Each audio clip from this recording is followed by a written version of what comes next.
quiero hablar del contexto en el cual ocurre esta lucha. Y voy a llamarle a ese contexto los tiempos, que es una frase que nos recuerda la palabra de Dios. Tenemos que conocer los tiempos, como la tribu de Isaacar, y saber qué es lo que tiene que hacer Israel. Son las dos características. Yo quiero hablarles de este contexto. Había un teólogo escocés y jurista,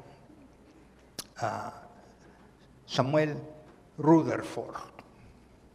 Escribió un libro gruesísimo y dificilísimo de leer, que lo tituló en latín Lex Rex. La ley es el rey. Me acuerdo cuando fui a acostar a nuestra hijita, que tendría 10, 11 años, a orar con ella, Melody. Y miro y en su bibliotequita tenía mi copia de Lex Rex, que es rarísimo el libro, es dificilísimo de conseguir. Y le digo, Melody, ¿qué estás haciendo con mi Lex Rex? Y Melody sabía cómo evitar mi ira, y entonces me cambia la conversación y me dice, ay papá, dice, es tan aburrido. ¿Qué quiere decir eso de Lex Rex? De todo, claro, me sacó por otro lado, ¿no? Y entonces le expliqué que el debate entonces era si el rey estaba por encima de la ley, l'état c'est moi, como decía Luis XV, o si la ley está por encima del rey. Entonces yo se lo devuelvo, la pelotita, y le digo, ¿y tú qué piensas? Pensó un momento y dice, bueno, obviamente la ley está por encima del rey, porque los reyes cambian, pero la ley no cambia. Samuel Rutherford dijo una frase muy famosa que nos atañe a todos en tiempos como estos, porque escribió, toda ley que contradice la ley de Dios no es ley. Por muchos sellos que tenga, por muchas firmas y decretos y trompetas que la promulguen, simplemente no es ley. Porque hay una ley superior. Entonces, esas 36 leyes que tienen preparadas en México, Aarón, no temas. Que pasen o que no pasen, no son ley. Y cada uno de nosotros debe de obedecer a Dios y no al hombre que contradice a Dios. Acatamos las autoridades, pero por ese mismo principio acatamos la autoridad superior a todas las autoridades, el autor de las autoridades, como nos recordó Cristian. Cristian es como un nieto espiritual para mí porque 3 de sus profesores en la universidad donde estudió han sido gente que he podido servirles de mentor por muchos años. Así que oírlo hablar me da mucho gozo porque oigo lecciones que en otras épocas di y que él ha oído de otros labios que me son muy queridos. Hay un movimiento, un despertar del Espíritu Santo en medio de nosotros, hermanos, que no estaba ahí hace unos pocos años atrás, y todos lo sabemos. Y es el Espíritu el que lo está haciendo, no es este pobre muchacho, jovencito, precioso, brioso, Cristian, no es Aarón Lara, ni ninguno de ustedes, hermanos, lindos, hermosos del Señor. No es el hombre, no es la carne, es el Espíritu que está despertando a su iglesia. Ustedes saben que ese mismo despertar, yo lo he presenciado 2 veces en el correr de mi corta vida. Cumplí 73 la semana pasada. Y me estoy acostumbrando porque esta es la 3ª vez que está pasando y el Señor me ha permitido no solo vivir esos tiempos, sino entender algo de la cosa. Porque yo emigré a los Estados Unidos hace 54 años.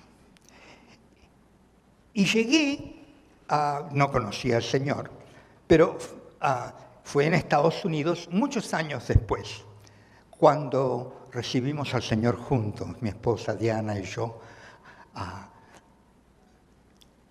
Y inmediatamente comencé a ver de que el cuerpo de Cristo estaba todo alborotado.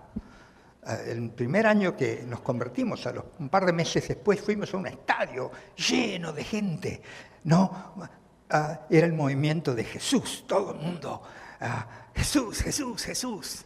Multitudes se estaban convirtiendo y caían por todas partes. En nuestra propia familia fue como los dominós, uno volteaba al otro, se convertía la gente, había un avivamiento espiritual. Pero paralelamente, lo aprendí luego cuando estudié lo que estaba pasando, estaba viendo un despertar político cristiano. Nosotros nos convertimos en el año 79 y se programaba una gran reunión multitudinaria en Washington, en la capital de aquella nación, para el 29 de abril del año 80. Y nosotros oímos de esos albores. Yo estuve presente ese día en Washington y una multitud inmensa, calculada en 600.000 personas, en el barro, porque había llovido la noche anterior. Adorábamos al Señor y me acuerdo que en un momento dado los líderes del pueblo, lejísimos, a cuadras de distancia, nos pidieron que orásemos para este lado por el Congreso y luego que orásemos para este otro por la Casa Blanca. Era un año de elecciones. Ese día las encuestas electorales mostraban que el candidato republicano de aquel tiempo, Ronald Reagan, tenía casi 30 puntos, 29 puntos de desventaja sobre su rival demócrata. Pero yo me acuerdo cómo oramos para este lado y oramos para aquel otro lado, y noté que pocos meses después, en noviembre de ese año, el candidato Reagan ganó con el mayor margen de la historia de Estados Unidos. Una cosa sorprendente, inverosímil, imposible. En aquella época, los cristianos de Estados Unidos habían despertado con la ayuda de algunas herramientas que Dios les dio. Unas viejitas, bueno, yo las conocí viejitas, no eran tan viejas, allá por el año 60, habían estudiado la historia de Estados Unidos y se habían topado, para sorpresa de ellas, con documento tras documento tras documento. Fueron a las 13 colonias originales de Estados Unidos. Encontraron una documentación que han publicado en unos libracos así de gruesos, varios de ellos, publicando esos documentos que demostraban el origen cristiano de su nación. Nadie sabía de eso, nadie se le había enseñado, hacía un siglo que no se hablaba de esas cosas. Pero empezaron a publicarlo y algunos muchachos despiertos empezaron a leerlo y discípulos empezaron a reproducir eso. Entonces, una buena parte de la cristiandad norteamericana se dio cuenta y se enteró de que su patria había sido fundada con principios cristianos. Eso vino justo al tiempo que el Espíritu Santo empezaba a inquietar a los cristianos de aquella época y se formaron organizaciones de todo tipo. Una lista larguísima podría ser, liderada por cristianos. De hecho, muchas de ellas lideradas por pastores, predicadores, evangelistas, en los medios de televisión. Formaban organizaciones cívicas, algunas para orar, bueno, muchas de ellas para orar por su nación, pero otras eran para abogar, para contender, para pelear, para presentar mejores cosas. Un gran despertar cristiano. Yo fui testigo de eso, de hecho, fui parte de ello. Aquel movimiento que duró todos los 70 y los 80, yo creo que alcanzó su cenit, su punto máximo, con la candidatura presidencial de un predicador cristiano, Pat Robertson. Yo en ese momento trabajaba en una organización que él había fundado. Y fui parte del equipo que preparó el evento en el cual él decidió presentarse, postularse a la presidencia. ¿Saben lo que hizo? Esto no es de conocimiento público. Yo no lo he visto escrito en ningún lado, no lo vi reportado en ningún lado, y ciertamente nosotros los que estábamos metidos en eso no lo hemos divulgado. Él invitó a 24 ancianos, líderes tope del cuerpo de Cristo de su país, a un retiro de 2 días en un gran hotel de Virginia. De hecho, a mí, en la posición que tenía, me tocó sugerir 2 de los 24, que eran de habla hispana. Se reunieron esos 24 y él les dijo, yo no estuve en la reunión, pero ayudé a preparar la reunión y estaba muy enterado. 2 preguntas tengo para ustedes, les dijo. Siento del Señor de que debo de correr para presidente, pero necesito el múltiple consejo de los ancianos del cuerpo. Y por lo tanto, mis preguntas son, número 1, ¿creen ustedes que yo debo de correr para presidente? Número 2, si corriera, ¿creen ustedes que hay alguna manera imaginable de que pudiese ganar? Y los dejó con la pregunta, tranquilos, descansaron, jugaron, pasaron tiempo juntos, oraron con sus esposas y volvieron al otro día y él escuchó el resultado. Y el que estaba a cargo de ser portavoz de los demás, que había reunido los datos, le dijo, le vamos a dar nuestra respuesta al revés, le vamos a contestar su segunda pregunta primero. La mitad de nosotros exactamente no cree que hay absolutamente ninguna forma que usted pueda ganar. Y la otra mitad exactamente cree que es una pelea muy difícil, pero alguna posibilidad habría de que pueda ganar. O sea, no hubo unanimidad ni mayoría en la respuesta. Dice, en cuanto a la primera pregunta que le vamos a contestar, todos unánimemente creemos que debe de correr. Y esa fue la respuesta que recibió, y así lo hizo. Y solo corrió por unos meses, oficialmente, porque ganó en la primera de las primarias, más o menos le fue bien en la segunda, pero de ahí para adelante no progresó, no llegó al final, abandonó la carrera porque no lograba el apoyo que necesitaba. Les cuento esta historia porque hay lecciones en las experiencias de los hermanos del norte. Y todos nosotros hemos visto lo que pasó después de todo eso. Se lograron unas cuantas cosas, yo creo que se logró históricamente posponer, darnos más tiempo para hacer más cosas a los cristianos, pero la marcha inexorable de la historia se apoderó de los tiempos y ustedes saben lo que ha pasado en la cultura y en la vida nacional norteamericana desde entonces, con todas esas leyes terribles que sí se han logrado y que no se han aún derogado. El segundo despertar político que yo presencié y en el cual tuve mucho más participación fue en nuestra América Latina.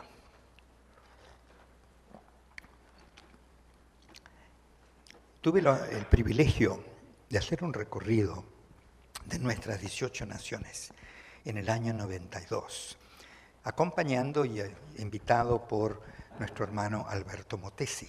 He hecho 2 de esas giras con él. Aquella fue la primera, y en ella se trataba de hacer una celebración de nivel nacional en cada nación, en conmemoración del 5º centenario del descubrimiento de América. Él fue de nación en nación, yo lo acompañé, Y el arreglo era de que mientras él le predicaba a los presidentes y a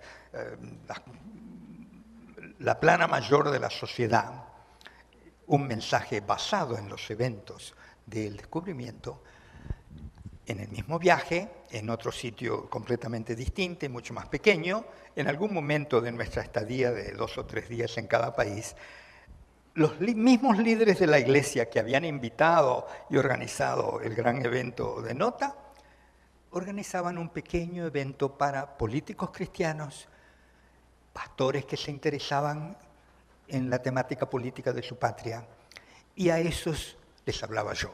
Entonces le hablé a 2.500 personas en una gira que duró 5 meses, en el año 92. Y me enteré de que estaban surgiendo por todas partes como hongos pequeños partidos y movimientos políticos iniciados por los cristianos. Fue una treintena, yo tengo los nombres, conocí a sus líderes, cené con muchos de ellos.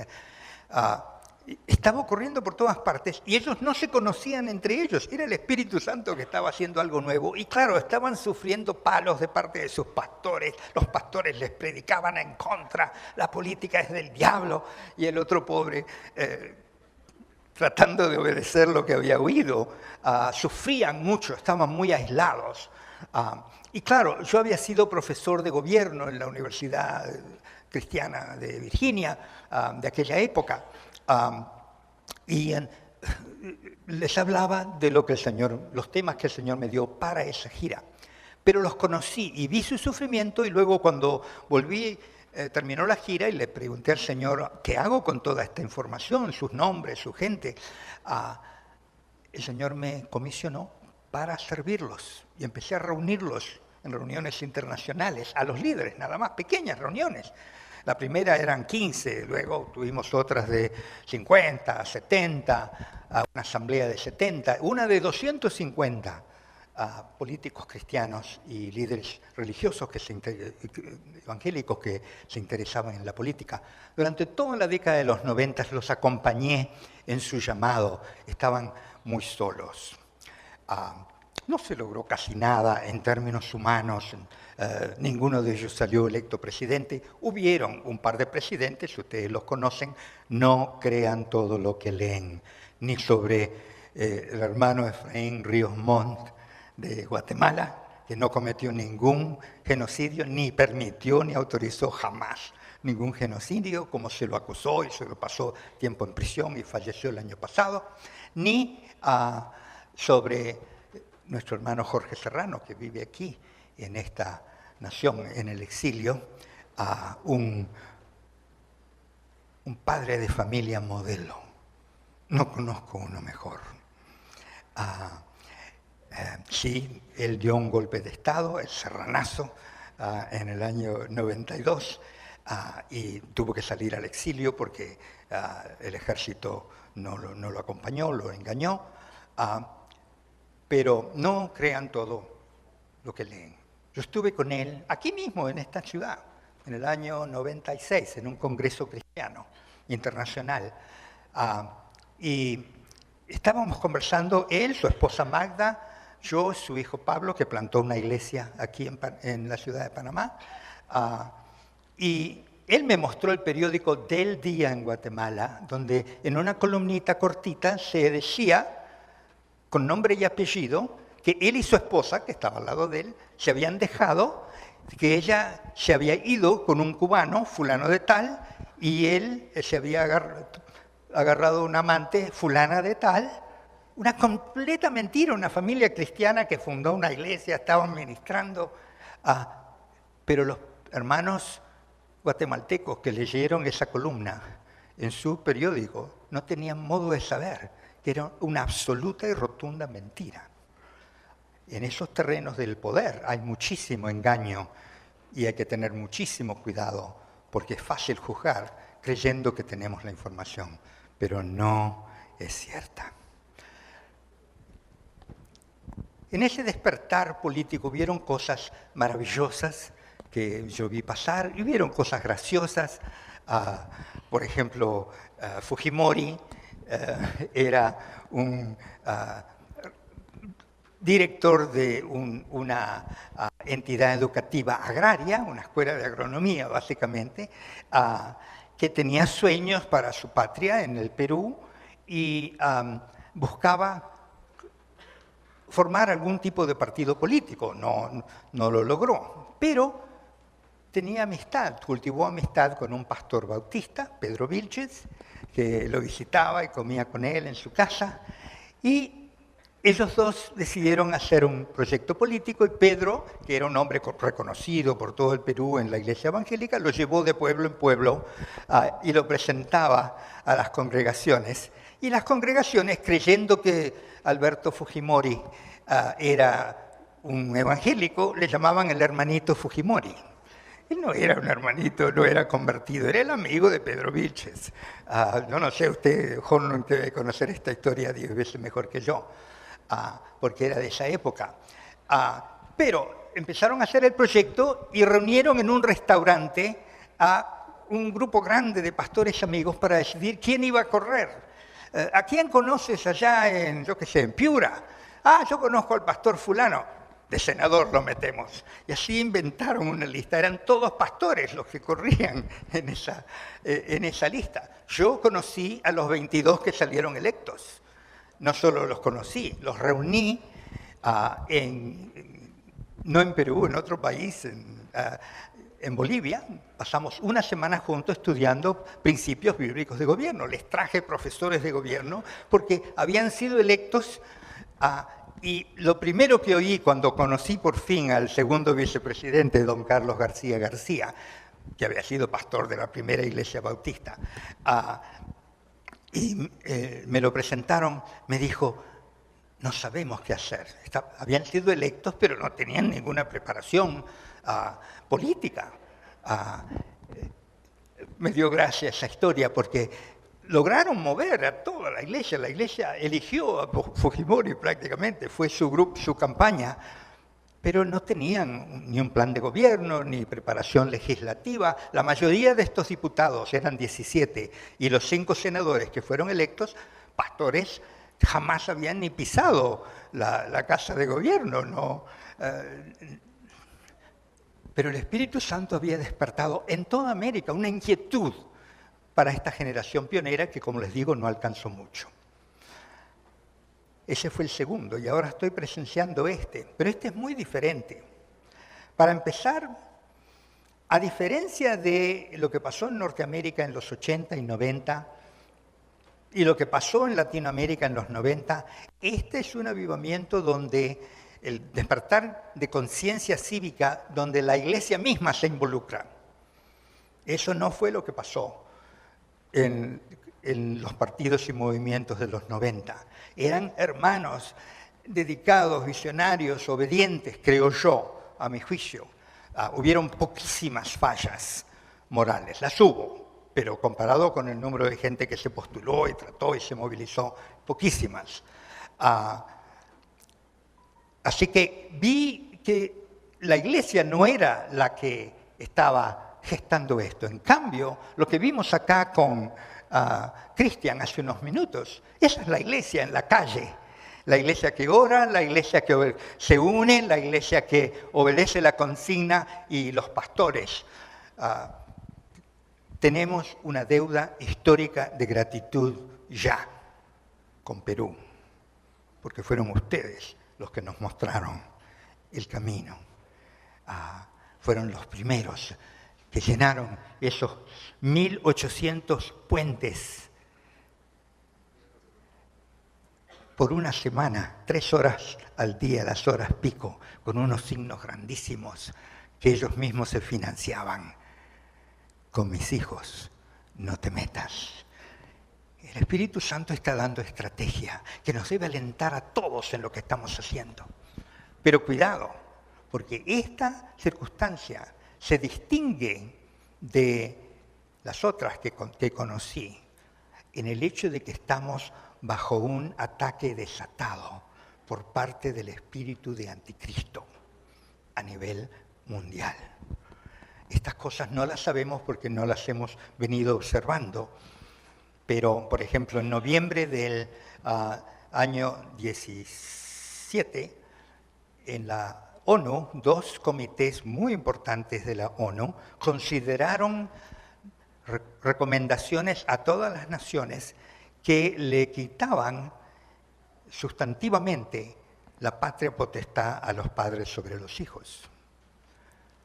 En esos dos comités, las propuestas no prosperaron, pero todas nuestras naciones americanas, salvo dos, votaron a favor.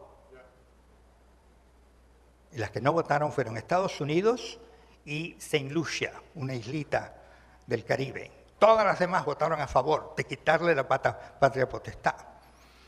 Son burocracias y diplomáticas que se supone que nos representan, pero que no están marchando según los valores de nuestros pueblos y de nuestras familias. Y la razón por la cual esas propuestas no prosperaron fue porque África en pleno, las 34 repúblicas africanas, salvo una, Sudáfrica, votaron en contra, y los 62 naciones que tienen mayoría islámica, el bloque islámico, las bloqueó. Pero si no, esa consigna hubiera pasado de esos comités ya muy cerca de la Asamblea General de la ONU. Eso está ocurriendo a todo nuestro alrededor. Lo último que quiero decirles en el minuto que me queda es que yo creo que no solo debemos de hacer lo que estamos haciendo, gloria a Dios, estoy feliz de vivir estos días, le agradezco a Dios que me da la oportunidad de responder al llamado de gobernar. Estos movimientos cívicos de resistencia necesariamente van a comisionar a algunos de nosotros a postularse para los gobiernos de sus naciones. Eso es inevitable. Está ocurriendo, ya se han electo docenas de nuevos diputados evangélicos en las naciones donde han habido elecciones durante este periodo, y eso va a continuar. No solo debemos hacer eso, sino, y por supuesto, cultivar el carácter y la preparación de nuestros candidatos, escoger buenos candidatos, pero creo que nosotros como iglesia tenemos que santificarnos, porque como lo dijo 2 o 3 veces Cristian, el Señor vuelve, pero el Señor vuelve por una iglesia sin mancha, ni arruga, ni cosa parecida. No estamos en condiciones de confrontar a Nabucodonosor así como estamos, cómodos, tibios, complacientes, henchidos de confores. No, tenemos que pedirle al Espíritu Santo ese óleo para nuestras lámparas, concorde a los tiempos en los que estamos viviendo, y creo que tenemos que obedecer el mensaje de amor del Señor mejor de lo que lo estamos haciendo, porque es excelente, es bueno, es necesario, es inevitable que, por ejemplo, confrontemos las terribles leyes del aborto. Pero esas leyes de aborto existen porque los políticos están tratando de sanar dolores profundos que están sufriendo jovencitas y mujeres embarazadas y abandonadas por los que las embarazaron. Esa tarea no es del gobierno. Esa es una tarea que nosotros como iglesia, a través de nuestras instituciones, tenemos que tratar, porque el dolor está ahí. Los jovencitos se embarazan, los sinvergüenzas las embarazan. ¿Y nosotros dónde estamos? Tenemos que redoblar la presencia cristiana, el amor de Cristo en prevenir y luego paliar las consecuencias de los errores de esta gente.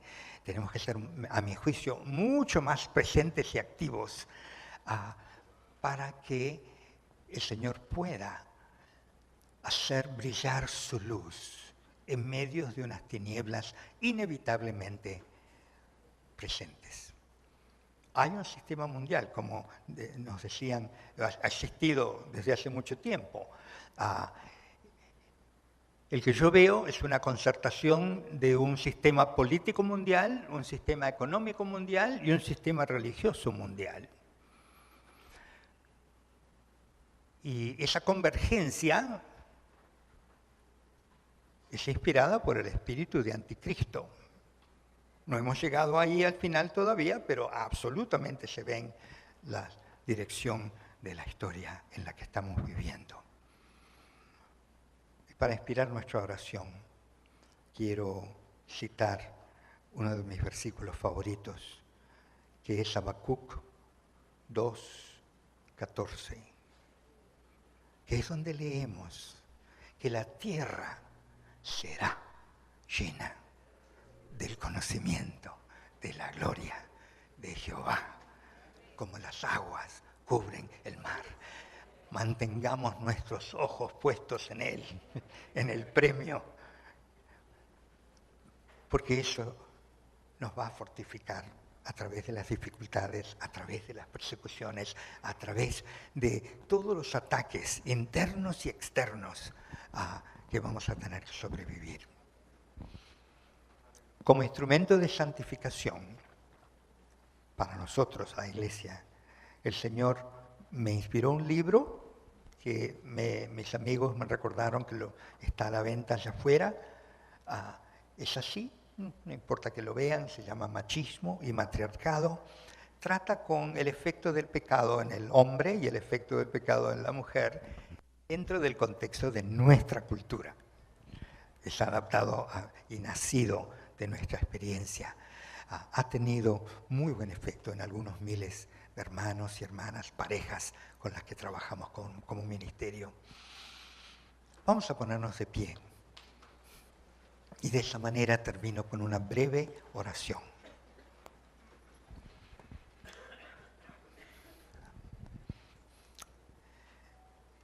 Padre, yo he tratado de darles a mis hermanos un vistazo general de este despertar cívico de conciencia cívica que tú, a través de tu espíritu, estás ejecutando en tu iglesia latinoamericana. Mi oración, Padre, es de que tú nos des esa santidad de la que les hablé. Que tú, Señor, nos confrontes en nuestras carnalidades y que nos hagas, Señor, más atentos a la voz de tu Espíritu para que no solo marchemos, no solo declaremos, no solo oremos incluso con celo y juntos, sino que además, Señor, nuestra intimidad contigo sea más pura, más limpia, más santa, más como a ti te gusta. Lo pido por mí y los míos, lo pido por ellos, cada uno. Y Padre, juntos te alabamos y te agradecemos infinitamente la oportunidad de estar aquí. Henos aquí. Haz tu voluntad. En el nombre de Jesús. Amén.